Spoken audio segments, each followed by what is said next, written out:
Hello. Waiting just a few minutes so everybody can log on or watch. Today I got something exciting. Something that's kind of been on my mind, and as Mother's Day approaches, really want to talk to my brothers and sisters who have lost their parents, their mother, and how difficult it can be to get over that. Don't forget to like and subscribe Sweet Tea with G on YouTube. There are other episodes that are not live that are on there, as well as follow us or follow me on Instagram as well as Twitter. So today we are going to be talking about love. Love versus like. You heard me right. Love versus like. Hold on.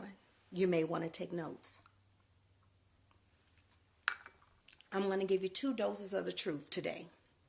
There's definitely a big difference in love versus like. We put a lot of emphasis on love. And I really think what happens is when we do that, we don't actually understand how important liking someone is. So let me break it down to you. I can understand you loving someone with all your heart, whether it's a mother, a father, a spouse, your children, a significant other, your long lost aunt. I get it. You love them. There's a special place that you have in your heart for them. You don't want anything to happen to them. You don't want to see them go through any heartache, any pain. If they called you in a drop of a dime, you would be there. That's that love that you have for them. And you can actually have that for your spouse, and you should have that for your spouse. You should have that for your children. You should have that for your parents and family members and friends. But it comes a time in your life where liking them divides them. I wanted to speak on this topic because one too many times I hear about relationships breaking up. Husband and wives are not together anymore. I know that pain all too well. I've also seen to whereas strong relationships where you have been in a friendship with someone since grade school, and for some reason you love them, but there is something again that is different. Well, you have to understand that in life we grow. When we grow, therefore, things change us. Life situation changes us. But what happens is we put this small amount of importance to like. Now get this because you may miss it. I may love you with you. Because every time we're around, maybe you're always giving off this negative connotation. Every time you're around, I just really can't really be myself. I'm always, kind of giving you the time, but you're not giving me the time. You're not looking at my wants and my needs and my desires. You love me, but you don't like me. So a lot of times, get this, when you are in a relationship and you say, at one point in time we were doing everything together, and now we're not doing any of those things together. The thing about it is, the reason that is because they don't like you anymore. There's something that's changed. They don't feel the same way they did when you all used to go out. You've changed or they've changed where you all don't like each other. When you like somebody, you want to spend time with them. You are waiting for the next time. This is why all these girl trips come out now. These girl trips come out is because, you know what? I don't like the regular people that I'm dealing with. I don't like my kids. I don't like my husband. I don't like my boyfriend. I don't like my girlfriend or what have you. And so now you are putting other people in place because yet and still you love them. You don't like them. And guess what? Their asses probably don't like you either. So we have to then have a mutual understanding and stop being so scared of talking about certain things. We go so long and it builds up and builds up and builds up where we've gotten so far from where we started from, we don't even have a GPS system to bring it back. We don't. I hope everybody is able to hear me.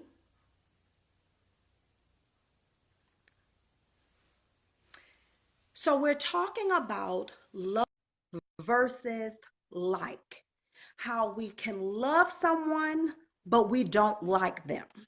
And so what happens, once again, like I'm saying, is there is now a disconnect. I don't want to do date night with you, boo, because I don't like you. But your husband is not going to tell you that, because guess what?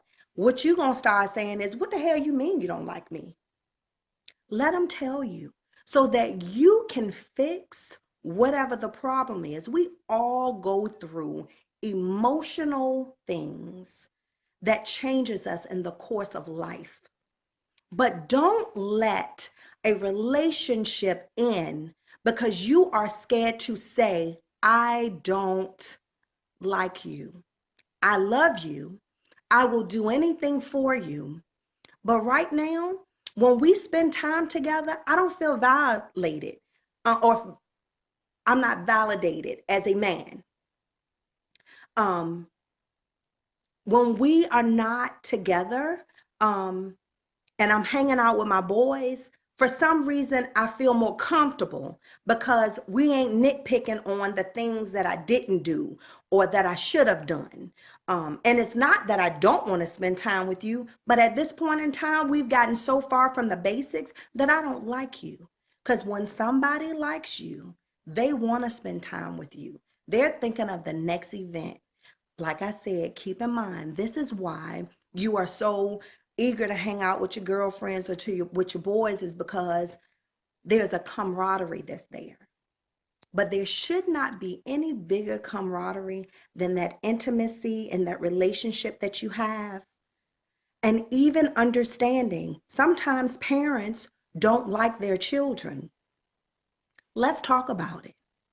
Because in that, I need to be there for you as a parent. I need to know that I can parent you, but I can also be a friend to you.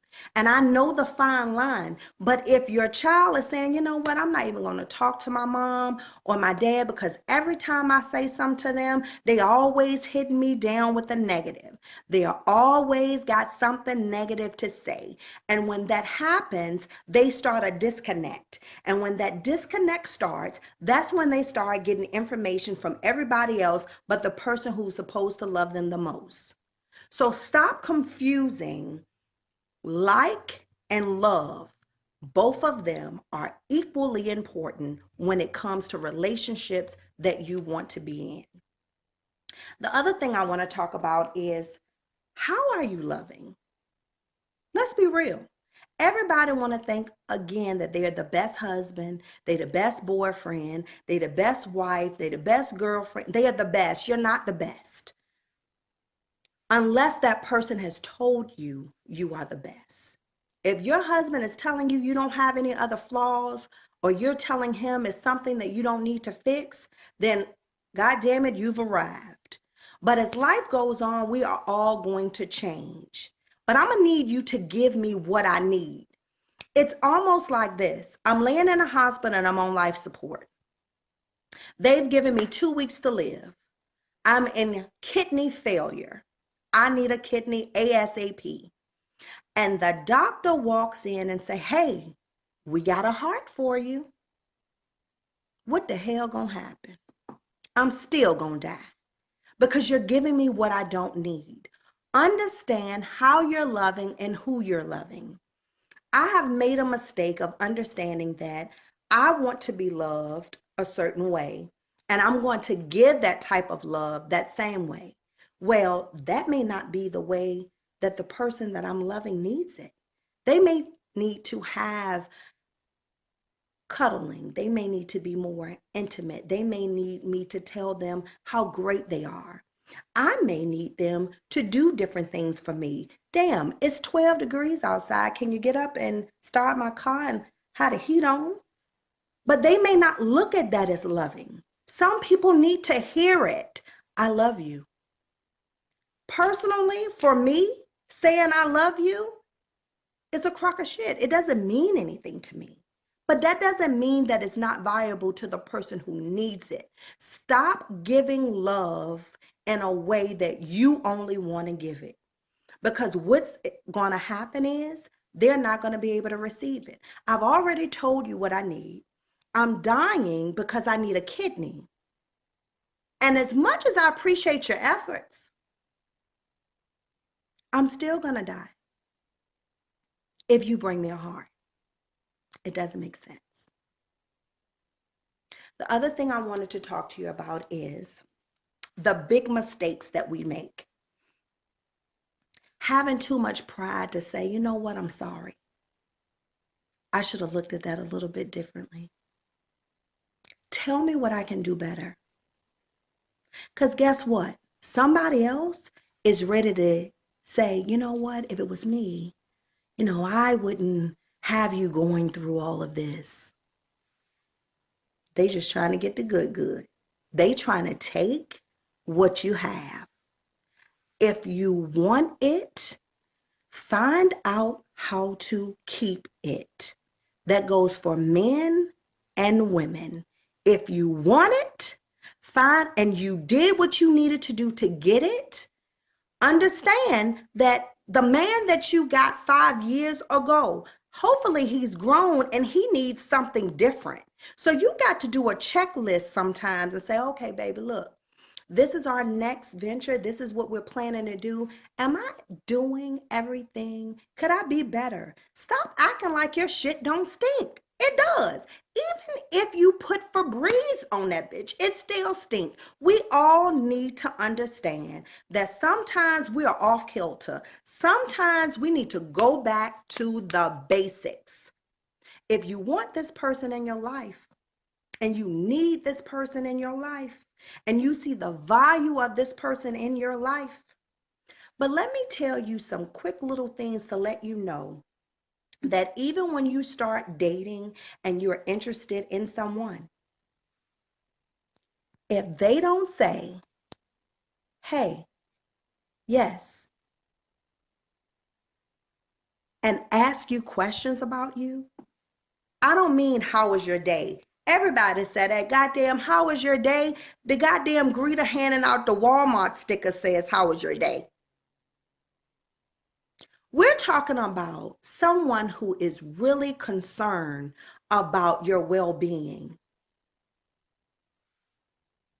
We're talking about somebody who really wants to, and I see some people who are trying to come on. I do apologize if you have not been able to get on. We are actually talking about knowing when someone is really into you. When they're really into you, they are concerned about you and they are asking questions about you and maybe about your children as well.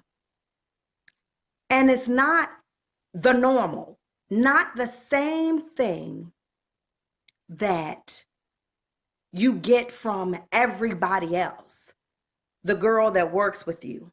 No, he is going to ask questions about what are the things that you like to do. He's going to make time to spend with you. You know what? I know our schedules is kind of off, but I'm off this day. Are you busy? Can we just meet for coffee or lunch? The same man with her. If she is only asking about the money to get her damn hair done and her nails done, she ain't that into you, bro. She more into you in your pockets than actually into you. And the same females, if he's not asking about What's your next move? And how can I kind of be a part of your time? What makes you tick? What are the things that you like and what are the things that you dislike? What's your favorite color? What's your middle name?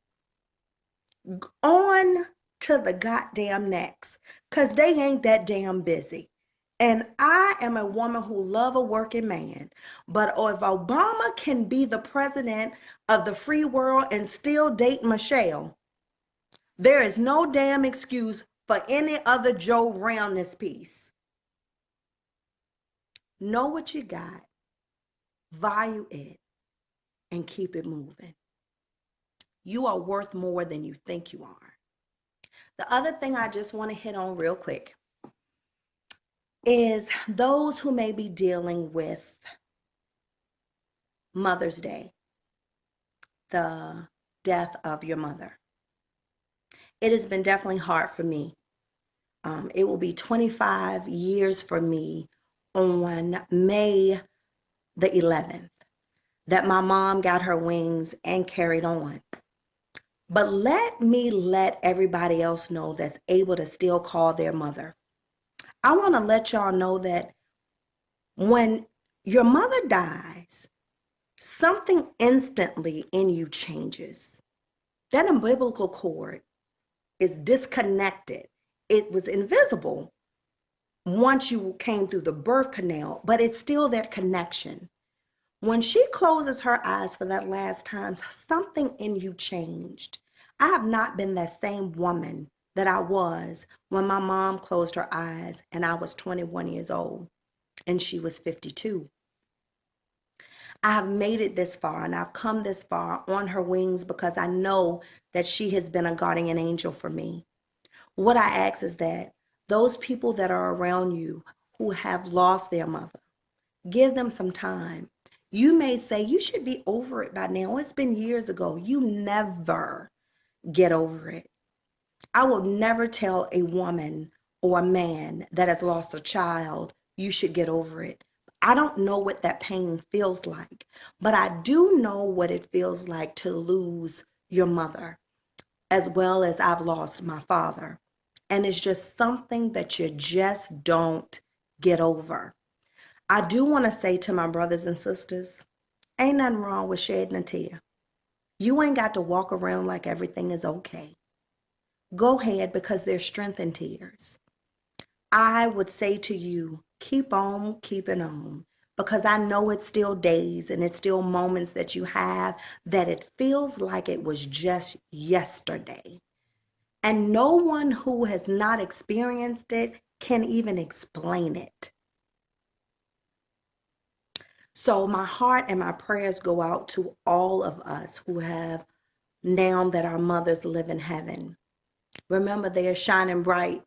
And I can honestly say this, I've only gotten this far because I still lean on the understanding of what my mom wanted me to do, how she wanted me to act, what type of mother she wanted me to be. The last thing I am going to say to you is this, and this is kind of deep. When people come into your presence and have an experience with you, whether it's your mother, your father, a friend, spouse, whoever it is, your best friend of 20 years or somebody that you just met 8 years ago, and they consider you family or they consider you a friend. If when you leave this earth, they don't miss your presence, then you didn't really do or have an impact on them. Start living your life so that when you are done here, people know that you were here. You shedded some light, some wisdom, a smile, something. They shouldn't be easily able to get over you quickly. I'm not saying that they continue to grieve and grieve. All I'm saying is when I close my eyes for the last time, I want somebody to say, you know what? Monica G. Brown, I worked with her. And she walked in every day with a good attitude. Or Monica G. Brown, do you remember how she used to just cuss somebody out, but she always stood for right? That she was going to have your back regardless. All you have is what is in your dash. Everybody has a born date and everybody has a death date. All that matters is what is in your dash. And at the end of this life, all they can say is that you were a Redskin fan. You needed to do something different. At the end of this damn life, of all they can say is, yeah, well, you know, she loved to play spades. Get your whole life together. Because right now, you have time to do something. Be some impact on someone, even if it's one person. Say something encouraging. I leave you with this. There's a big damn difference between like and love. People will love you, but they won't like you. And if you want to continue to build lasting relationships with your sugar booger wooger, with your dude, that's my bae, that's whoever, make sure that they like you, because it's important. 2 doses of the truth. Sweet tea with G. Next week is going to be a late one, because we're going to be talking about sex. Bye.